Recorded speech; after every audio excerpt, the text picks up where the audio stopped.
जो साथी खड़े हैं जल्द से जल्द बैठ जाएं।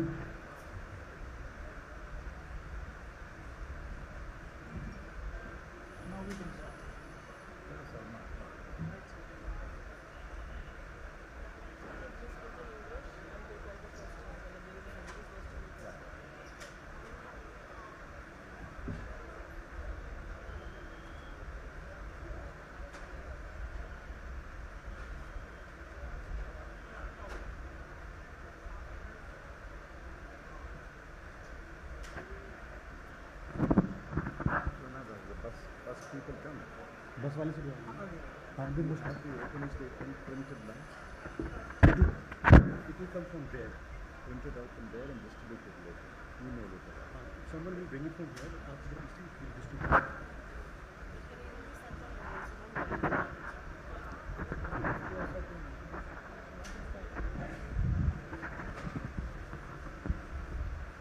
कल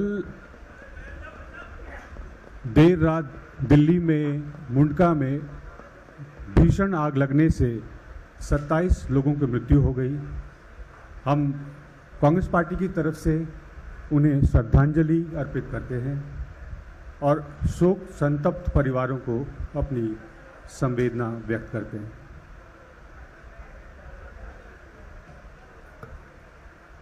साथियों, चिंतन शिविर का आज दूसरा दिन है।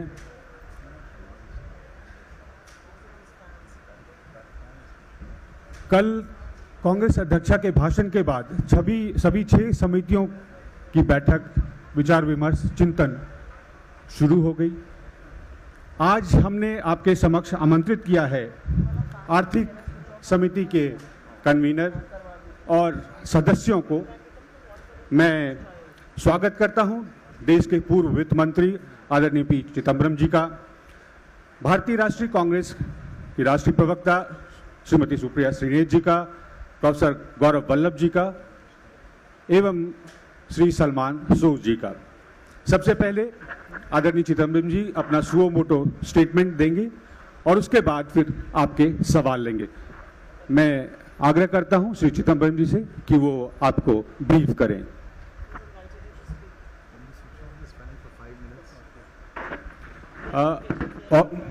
इलेक्ट्रीशियन, ये जो फैन है इसको अगर बंद करा पाएं। Just for 5 minutes. Switch it of.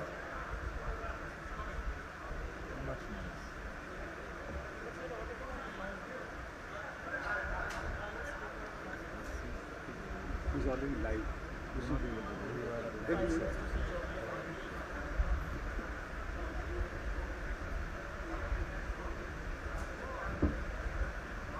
Good morning to all of you. Namaskar. Yesterday there was a major fire in Delhi.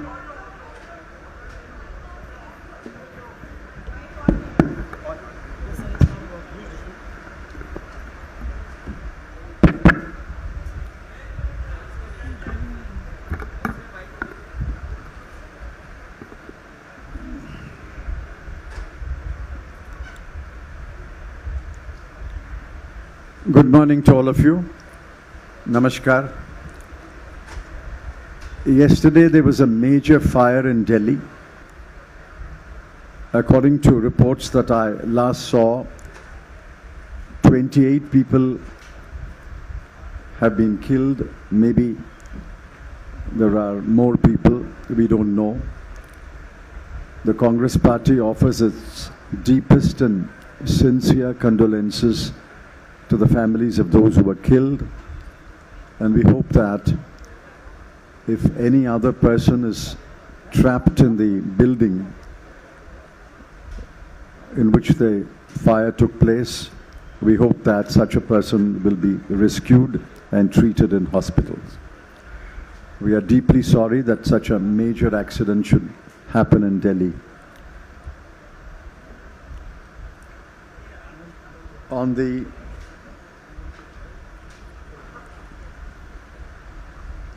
press conference today, I have, as usual, an opening statement.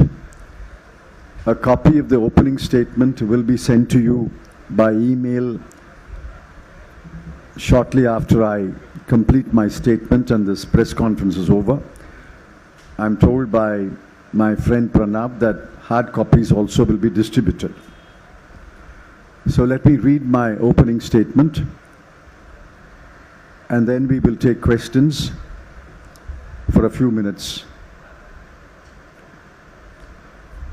Over 400 congressmen and women are gathered in Udaipur to reflect on the state of the country, the political situation, the state of the economy, the role of political parties, the organizational strengths and weaknesses of the Congress Party, the threats to unity, diversity and secularism, the burdens, fears and expectations of the average family, and on many other matters. Along with 9 colleagues, 3 of whom are here with me, Professor Gourav Vallabh, Ms. Supriya Shrinate, and Mr. Salman Soz. Along with 9 colleagues, I steer a discussion on the economy. There are 60 members in our group.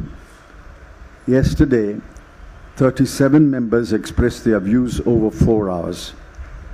The discussions will continue today and tomorrow. Our broad conclusions are: 1. The state of the Indian economy is a cause of extreme concern.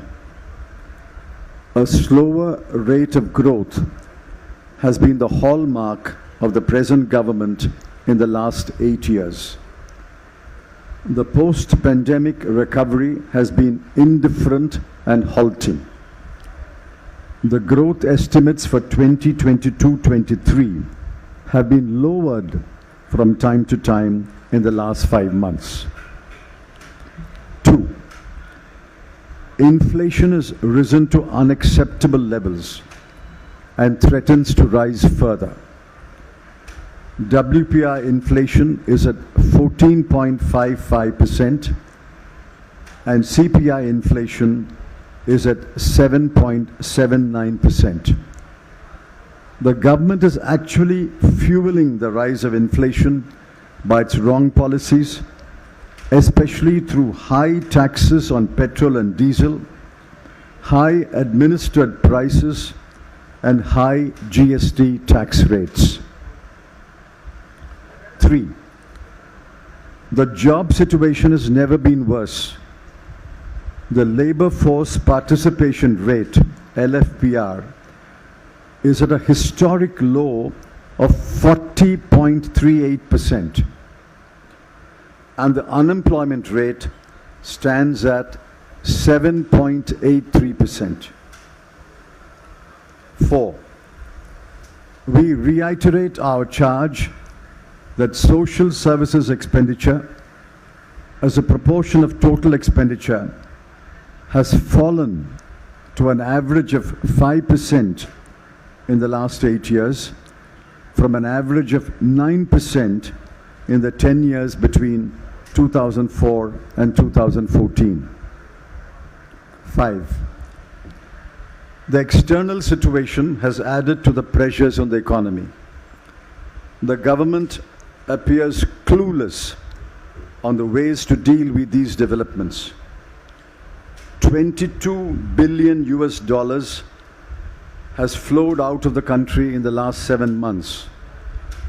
The foreign exchange reserves have depleted by $36 billion. The exchange rate stands at rupees 77.48 to a dollar, the highest ever. 6. A Congress-led government ushered in a new era of liberalization in 1991. The country has reaped enormous benefits in terms of wealth creation, new businesses and new entrepreneurs, a huge middle class, millions of jobs, exports, and lifting 27 crore people out of poverty during a 10-year period. After 30 years, it is felt that, taking into account global and domestic developments, it may be necessary to contemplate a reset of the economic policies. A reset of economic policies must also address the questions of rising inequalities, extreme poverty among the bottom 10% of the population, India's rank in the Global Hunger Index 2021, which is 101 out of 116 countries, and evidence of widespread nutritional deficiency among women and children. A comprehensive review would also be justified by the health and education outcomes as revealed by the Annual State of Education Report 2021, the ASER 2021, and the National Family Health Survey 5, the NFHS 5. We believe that a recalibration of economic policies can influence health and education outcomes. The time is ripe for a comprehensive review of center-state fiscal relations. The consequences of the poorly drafted and unfairly implemented GST laws brought in by the Modi government in 2017 are there for everyone to see. The state's fiscal position is fragile as never before and needs urgent remedial measures. We believe that we must prepare the Indian economy and the Indian workforce to adapt to the ways in which industry, business and trade will be conducted in the 21st century with a greater use of automation, robotics, machine learning and artificial intelligence. We also believe that important changes in economic policies will be required in the light of climate change and the need for mitigation and adaptation. So all the reasons that I have listed above lead us to believe that a reset of economic policies is necessary and the time is ripe for a reset of the economic policies. I am confident that our deliberations over 3 days and the decisions that will be taken by the Congress Working Committee in the days and weeks ahead will make a significant contribution to the nationwide debate on the economic policies that will best serve the interests of the country and its people. I request you to kindly focus on the opening statement. Of course, we will take any other question, but kindly focus on the opening statement, and let's spend the first few minutes at least on the economy.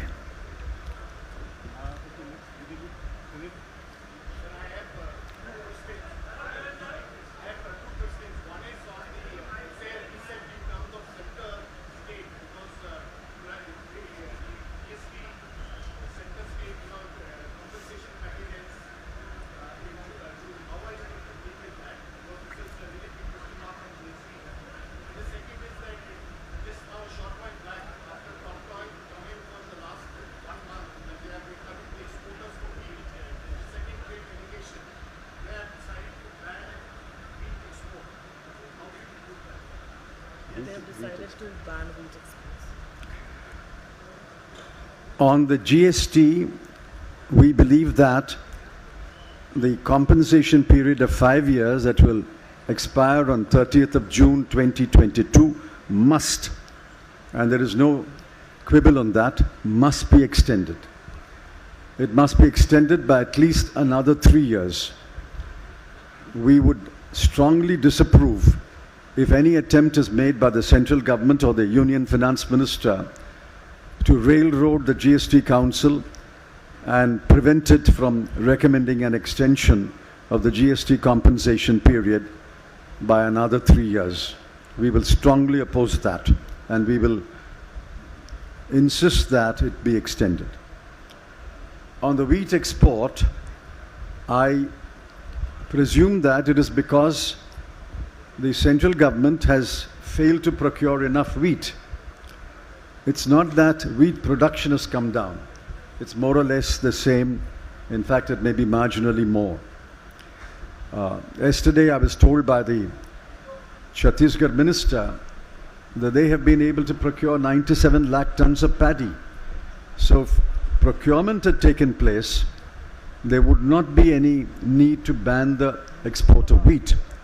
But let me add, banning export of wheat is an anti-farmer measure. It deprives the farmer of reaping the benefit of higher export prices. It is an anti-farmer measure. And I'm not surprised.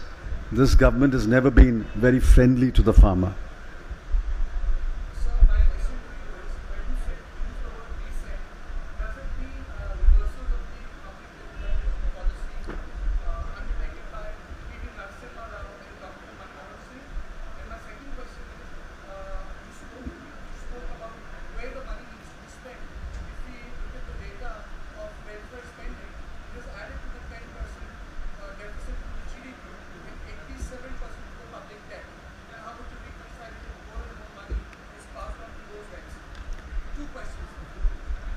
You know better than I do that reset is a different word and review or reconsider is a different word. I don't know if you remember 1991. I remember it very vividly. I have first-hand experience of the policy making of 1991. But we are now 30 years down the road. The world has changed. India has changed. A reset means taking into account global and domestic developments and fine-tuning the policies that have obviously given us benefits. But clearly a time for reset has come. On your second question, it's highly technical. I'm not sure how many in your audience would be interested in that. There is a fiscal deficit. But that fiscal deficit includes what you spend on social services. You can't say social services expenditure adds to the fiscal deficit, which adds to the public debt. And that would be a complete perversion of priorities. A fiscal deficit is made up of all expenditure minus all revenues. One expenditure is social services. The prudent and wise approach is to fix the priority for social services expenditure. And in our view, if 10% of the bottom of India is in extreme poverty, and our rank in the global hunger index is 101 out of 116. These are clearly indicators that we must spend more on social services. Hello? Request everyone to use the mic so that others in the hall can hear your question. Supriya, good. So the question is that you have said in your opening remark that inflation is fueled by the government also. The government is fueling the inflation. But one of the reasons which is coming from the other side is that there is war going on between Russia and Ukraine, and that is why there is an impact which has led on the oil prices, which has led to this inflation. What's your take on this entire narrative, which is that because there is a war going on, that's why there's an impact on the domestic or the Indian economy also? It's a lame excuse. India cannot blame the rise in oil prices as a reason for this high inflation. This high inflation, this inflationary trend was noticed even pre-Ukraine war. The high fuel taxes, the high administered prices, say, on cooking gas, and the high GST rates all predate the Ukraine war. Next they will say, Mr. Putin asked us to impose these taxes. That's rubbish. The Ukraine war has added to our problems. but you should have taken preemptive action. It's now widely believed that the RBI was behind the curve. And why was the RBI behind the curve? I suspect RBI was behind the curve because the government nudged it to go slow. So I don't think simple lame excuses like Ukraine war can explain why there is such high WPI inflation and CPI inflation. If you can pass the mic to Saubhadra. Supriya, here, on your left hand side. Quickly. Saubhadra from ST. After that, Anjali. Mr. Chidambaram, my question to you. Sir, you mentioned about the recalibration of economic policies, and you also mentioned that from 1991 we've gone a long way.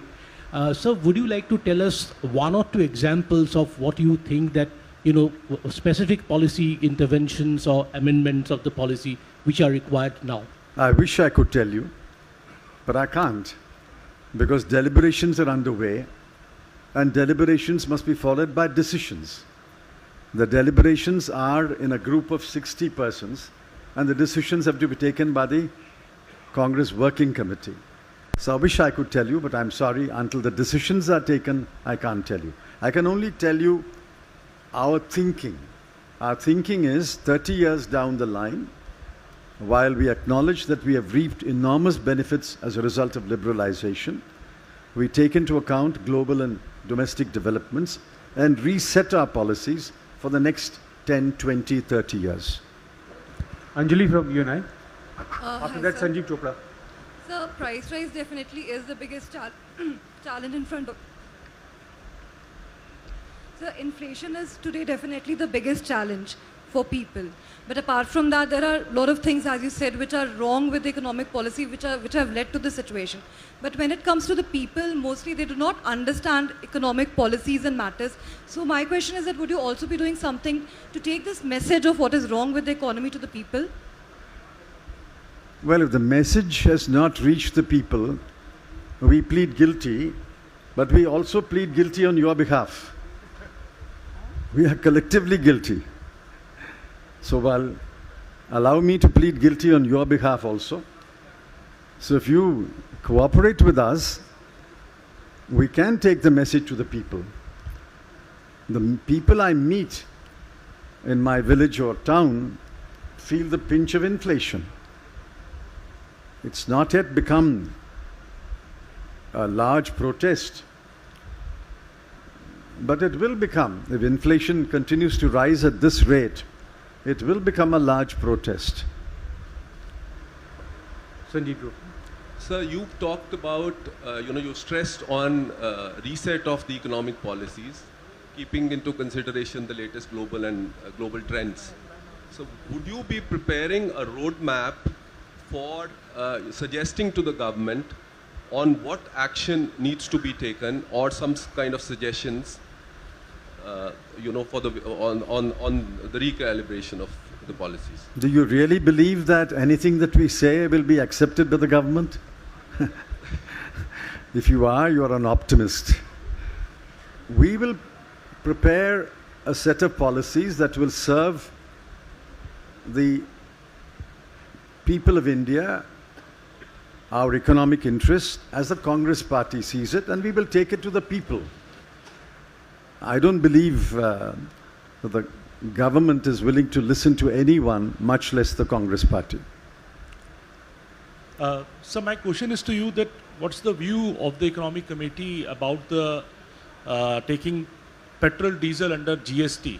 Because it is really hurting the people of the common man of our country. And second is, what is the view of your committee about the states demanding the GST compensation, their dues? That's all burdening the financial condition of the states. I've answered the second question when I answered Mr. Prabhu's first question. I've already answered the second question. On the first question, there is a complete breakdown of trust between the central government and the state governments. And if you think that only the non-BJP state governments have expressed this breakdown of trust, you're wrong. Privately, we know that even BJP finance ministers who attend the GST Council have expressed their dismay and concern about this complete breakdown of trust. Given this complete breakdown of trust, there is no way, there's no chance at all of the present government making even any headway in trying to persuade states to bring petrol and diesel under GST. There's no chance of that happening under this government. Hello. All are seeking more support from central government, economical support, like GST, time-to-time reimbursements like that. So how do you see this? People are suffering from Tamil Nadu, kind of Kerala at all. So how do you see this? Time-to-time GST reimbursements, and they are seeking more support from central governments on the schemes which comes under the state governments. This is not Tamil Nadu and Kerala. 78,704 crores are pending from the central government to the state governments as on 31/3/22. Let me repeat that number. Rupees 78,704 crore is pending. We are already in the middle of May, and this amount has not been paid. And the compensation period will come to an end on 30th of June 2022. I believe it's the unanimous demand of all the state governments that the compensation period must be extended and arrears of GST must be paid forthwith. Sir, because you're talking about the reset, within the economic committee, whether there's a possibility of a resolution saying that the next Congress's economic line will be taking a step back from the liberalization policies that it's initiated. You're completely wrong. I'm sorry to interrupt you. Yeah. We are not stepping back on liberalization. Yeah. We are stepping forward post-liberalization. So please don't make a mistake in your report. We are not stepping back from liberalization. We are stepping forward post-liberalization, taking into account global and domestic developments. Yeah, and also, sir, how do you plan to politically counter BJP's policies? The BJP con Arvind Subramaniam, he was talking about providing tangibles like free houses or ration scheme where people are lifted out of extreme poverty rather than being concerned about rising inequalities. So how do you politically counter the BJP with an economic kind of a framework? Rising inequalities and extreme poverty are not contradictory. Extreme poverty is one of the effects of rising inequalities. Anyway, I don't want to elaborate on that. Remember, there was an India Shining campaign in 2003, 2004. We were able to take our message to the people and roundly, soundly defeat the India Shining campaign. What the Modi government is doing is another repeat of an India Shining campaign. And we are confident that when the Congress Working Committee deliberates after the Shivir and takes the appropriate decisions, we would be able to put forward an economic program that will appeal to the people and will defeat the hype and the hyperbole and the exaggeration of the Modi government. Sir, as you stated eloquently about the dire state of economy. Just keep the mic closer to you. Dire state of economy. Do you fear that Sri Lanka-like situation emerge in India also? Now, I don't wish it, nor do I fear it. We still have a democratic process, although attempts are made by the Modi government to suppress voices in parliament and outside. We still have a democratic process, and I don't wish a Sri Lanka kind of crisis here. I don't fear a Sri Lanka kind of crisis here. But the democratic opposition must be allowed to speak and protest. Sir, one more thing. Other day, Sir, we'll take another question, sir.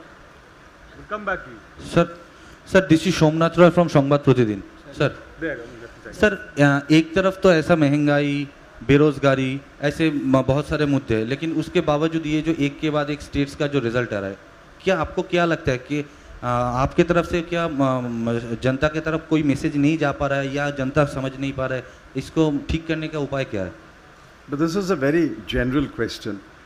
I've said that the people feel the pinch of inflation, of loss of jobs, of non-creation of jobs. People feel the pinch. You talk to families, the families feel the pinch. When I was in Goa and I did some house-to-house campaigning, every other house, and I'm not exaggerating, in every other house, the plea was, I have a son, I have a daughter, I have a nephew who's educated, does not have a job, can you help us find a job? So they feel the pinch in their daily lives. Therefore, I think we are right in our assessment of the mood of the people, and therefore we are pleading for measures to alleviate their burdens and misery. Premanshu, Shil Manoj, and then Janendra and Vikrant. Sir, yesterday Congress President talked about this permanent state of polarization. So how will you ensure these economic issues get its focus in this situation? And secondly, sir, yesterday in your group, Rahul Gandhi participated. Can you share his views? No, Mr. Rahul Gandhi was present. He didn't participate in our discussions. Pranavji, what do you say about economic issues? See, it's for the people to decide what is more important. In my view, the fact that over 50% of women are anemic, a large proportion of children are anemic, stunted and wasted, that should hit us rather than should somebody eat halal meat or jhatka meat. Somebody is complaining about the decibel level of loudspeakers. These issues can be addressed in normal administrative course. But the fundamental issue is extreme poverty among 10% of the people, in my assessment, hunger, nutritional deficiency, poor learning outcomes, and poor health outcomes. I urge you to read the ASA report 2021 and the NFHS 5 report. It hits you. If you are a sensitive Indian citizen, it hits you. What kind of learning outcomes and what kind of health outcomes we have in the 75th year of independence. These are the material issues. And I'm going to spend every ounce of energy speaking on these issues. Janendra from ABP, after that Aditi Fadnis. Chidambaram साहब, मेरे दो सवाल हैं. पहला तो ये कि 8 साल पहले मई 2014 में डॉलर के मुकाबले रुपया जो है वो 60 रुपया एक डॉलर 60 रुपये से नीचे था. अभी 77 रुपये के करीब पहुंच गया है. हमने प्रधानमंत्री मोदी को देखा था यूपीए सरकार पर निशाना साधते हुए, आपकी सरकार पर निशाना साधते हुए. तो जो मौजूदा हाल है, ये किस तरह रुपया कमज़ोर हो रहा है, तो आम लोगों को क्या दिक्कत हो रही है, इसको कैसे आप कन्वे करेंगे, ये सवाल है. किस तरह से लोगों की जेब ढीली हो रही है. दूसरी बात यह है कि चिंतन शिविर See, I remember candidate Modi said that if we are elected to power, we'll bring the rupee-dollar rate to 40 rupees. And the late Miss Sushma Swaraj also said that in several meetings. It was, of course, a completely wrong statement. I mean, it betrayed a complete lack of understanding of how the exchange rate moves. So while we understand that the exchange rate will move according to the market, what is happening now is because of your inability to take the necessary measures. It is inflation and the threat of higher interest rates which is causing an outflow of US dollars, apart from other reasons. The two main reasons are high inflation and the threat of higher interest rates. Now, these are matters which were under the control of the RBI and the government has failed. I charge the government with complete failure. So unless they understand the causes of the sharp decline in the rupee dollar value, I don't expect them to take remedial measures either. But we will continue to speak, we will continue to write, pointing out their failures. Sir एक अगर एक ही सवाल रहने दें, बहुत लोग हैं एक छोटा सा समझने के लिए और लोग भी हैं, विक्रांत हैं, क्विकली जल्दी प्रणव जी, अदिति सर एक ये पूछना था कि चिंतन शिविर को लेके कहा जा रहा है कि ये पॉलिटिकल शिविर है और कोई मैनिफेस्टो यहाँ से नहीं निकलने वाला। ऐसे में जो इकोनॉमिक इश्यूज पे जो कमेटी बनी है आप लोगों की, इसके पास कितना स्कोप है? क्योंकि ये कहा जा रहा है कि ये पॉलिटिकल शिविर है और कोई मैनिफेस्टो यहाँ से जारी नहीं होने वाला, तो आप लोगों के पास कितना स्कोप है? आप क्या कल हम लोगों के सामने लाने वाले हैं, इस पे अगर आप थोड़ा अगर प्रकाश डाल सकें। ठीक है अभी। We are not writing a manifesto today. This is a Nav Sankalp Shivir, which means a new resolution. We have to make new resolutions on our political positions, our economic positions, our social positions. We have to make new formulations. What shape these formulations will take, I can't say. But eventually, it will get reflected in the manifesto of 2024. Chidambaram, Vikrant after that. Yeah. You spoke about unemployment. The government, which is among the largest employers, particularly in the railways, has put a complete freeze on recruitment for the last 2 years. First citing COVID and then other problems. There's been no recruitment in the armed forces, there's been hardly any recruitment in paramilitary forces, there's been no recruitment in the lower levels of the scientific establishment, scientific officers and so on. What is your view on that? Everything, all the other restrictions, COVID restrictions have been lifted. You are having elections, you are having religious gatherings, but recruitment continues to be a big problem and it's creating a lot of discrepancies and anomalies in the armed forces on account of seniority. You remember that in the 2019 manifesto we said, one of the first things we will do is to fill all vacancies in the central government. That's what we promised in the 2019 manifesto. So did the BJP. But since 2019, now we are in 2022, the number of vacancies has actually increased. In railway and paramilitary, the number of vacancies has increased. Firstly, this is anti-youth. This is anti-poor. This is anti-scheduled caste, anti-scheduled tribe.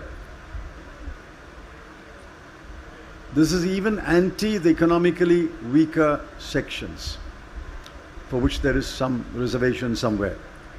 The point is, if you don't fill vacancies in the government, in the broader government, capital G, and all its organizations, where will the young men and women of India find jobs? Yes, the private sector will throw up some jobs, but the government, as the biggest employer in this country, simply has downed its shutters. It is not willing to appoint anyone.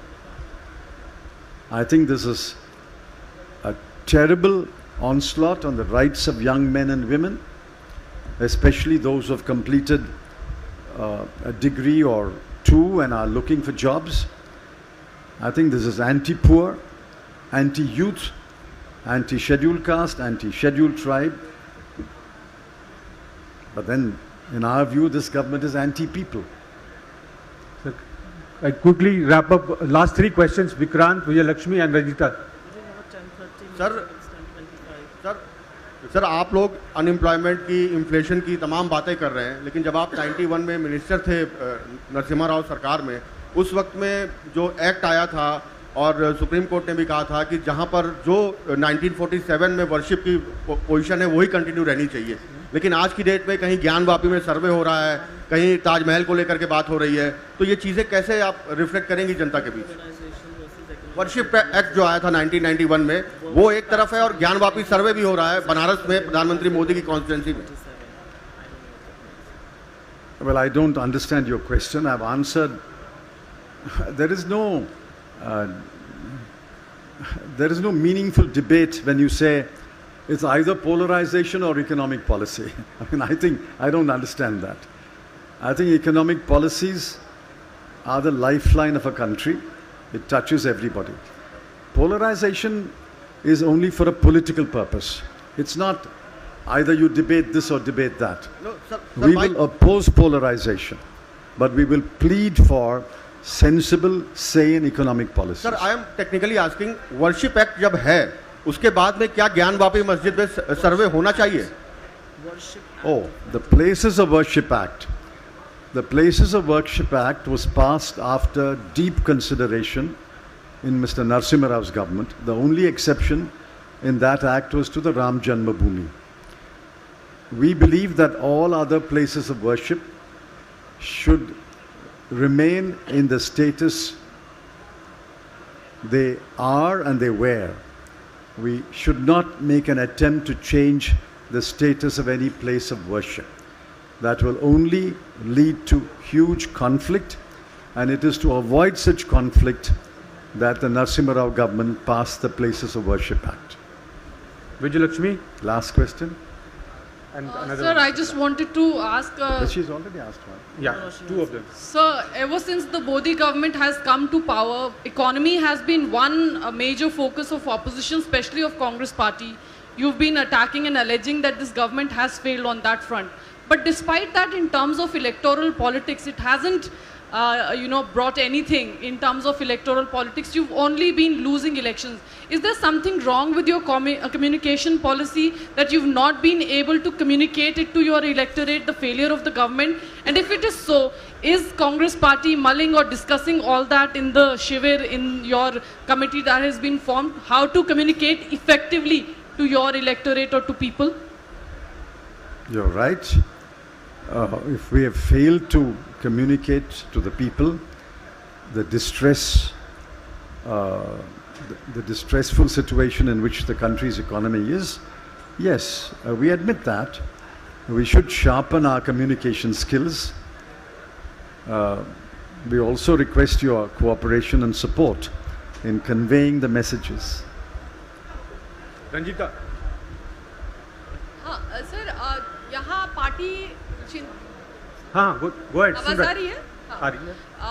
आप party और देश के अलग अलग चीज़ों पर चिंता करने के लिए आए हुए हैं. सवाल ये कि जो जम्मू कश्मीर में हो रहा है, कश्मीरी पंडित की वहाँ हत्या हो गई और उसके बाद उनकी कम्युनिटी जो है वो जम्मू कश्मीर के एडमिनिस्ट्रेशन के खिलाफ वहाँ धरना दे रही है. किस तरह से आप इसे देखते हैं?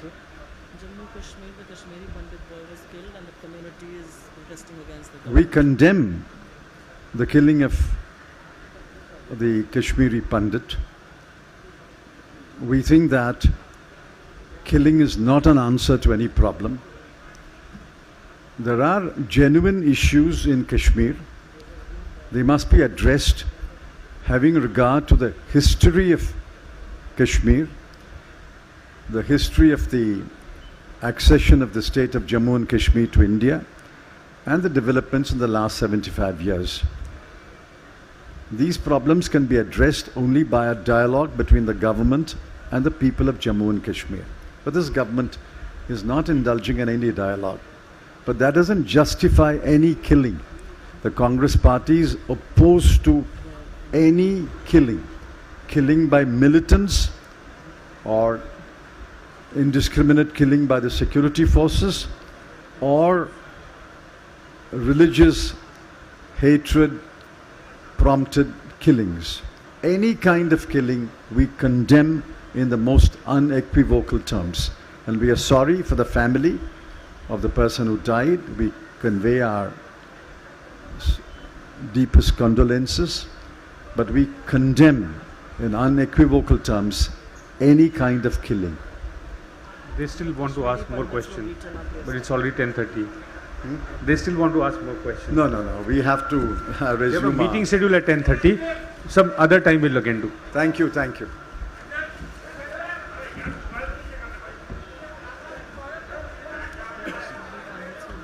Yesterday in Germany, and they resigned.